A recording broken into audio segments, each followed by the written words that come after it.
Hello guys, ఈ comments DMs చూడండి.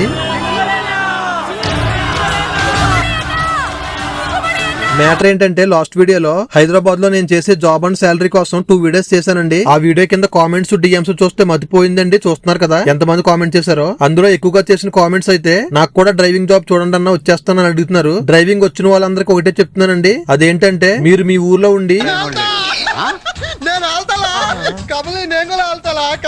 అని కామెంట్ చేయడం కాదండి. ఫస్ట్ అయితే హైదరాబాద్ వచ్చేయండి. మీ రిలేటివ్స్ ఆర్ ఫ్రెండ్స్ రూమ్ లోను లేదా బడ్జెట్ లో హాస్టల్స్ ఉంటాయి, అక్కడ స్టే చేస్తూ జాబ్ కోసం సెర్చ్ చేయండి. సో పక్కాగా ఏదో కంపెనీలో డ్రైవింగ్ జాబ్ అయితే సెట్ అవుతుంది. నేను కూడా సరదాగా హైదరాబాద్ ని ఎక్స్పోర్ట్ చేయడానికి వచ్చాను, బట్ అన్ఎక్స్పెక్టెడ్ గా ఈ ఫీల్డ్ లోకి రావడం జరిగిందండి. నా ఎక్స్పీరియన్స్ తో చెప్తాను, హైదరాబాద్ లో డ్రైవర్స్ కి అయితే ఫుల్ డిమాండ్ ఉందండి విత్ బెటర్ ప్యాకేజెస్ తో. సో నేను కూడా నాకు తెలిసిన ఓనర్స్ ని అండ్ వెండర్స్ తో మాట్లాడి డ్రైవింగ్ జాబ్ వేకెన్సీ ఏమైనా ఉంటే ఇన్స్టాలో స్టోరీ ఆర్ వీడియో చేసి అప్డేట్ చేస్తాను. సో ఇంట్రెస్ట్ ఉన్న వాళ్ళు మన ఛానల్ ఫాలో చేసుకుని మీ డాక్యుమెంట్స్ రెడీగా పెట్టుకోండి. Like driving licence, Aadhaar card, PAN card, PVC. ఇంకా డ్రైవింగ్ లైసెన్స్ అయితే మినిమం 2 years ఎక్స్పైరీ డేట్ ఉండేలా చూసుకోండి.